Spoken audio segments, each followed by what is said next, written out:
Blending জারের মধ্যে 2 চামচ পোস্ত, 1 চামচ সাদা তিল আর 6-8টা কাজু বাদাম একটু শুকনো ঘুরিয়ে নেব।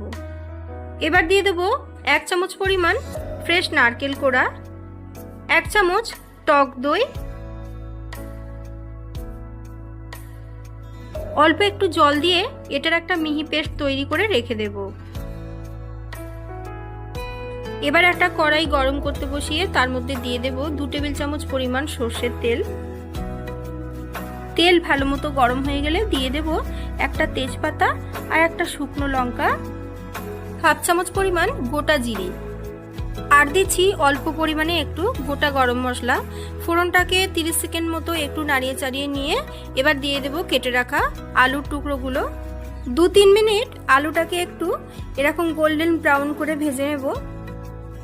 এবার দিয়ে দেব অল্প একটু লবণ, 1 চামচ পরিমাণ হলুদ গুঁড়ো, 1 চামচ পরিমাণ দিয়ে দিচ্ছি কাশ্মীরি লঙ্কার গুঁড়ো।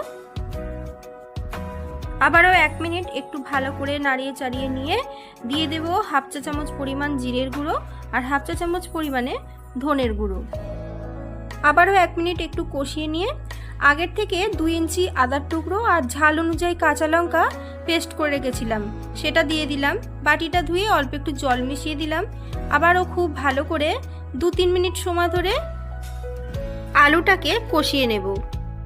এবার বড় সাইজের একটা বড় বড় টুকরো করে কেটে রাখা টমেটো দিয়ে টমেটোটাকে একটু গলে আসা অবধি অপেক্ষা করে আগের থেকে বেটে রাখা মশলাটা দিয়ে খুব ভালো করে এবার কষিয়ে নিতে হবে।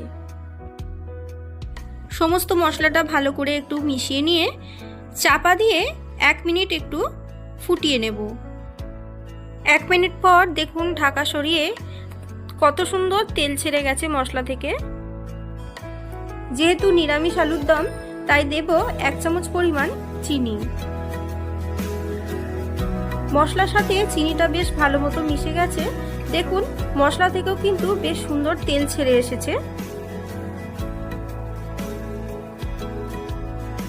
মশলার বাটিটা ধুয়ে একটু জল দিলাম, আরও অতিরিক্ত একটু জল দিয়ে ঝোল বাড়িয়ে নেব। এবার ঢাকা চাপা দিয়ে মিডিয়াম ফ্লেমে 5 মিনিট ফুটিয়ে নেব। 5 মিনিট পর ঢাকা সরিয়ে দেখুন আলুগুলো কিন্তু বেশ সুন্দর সেদ্ধ হয়ে গেছে।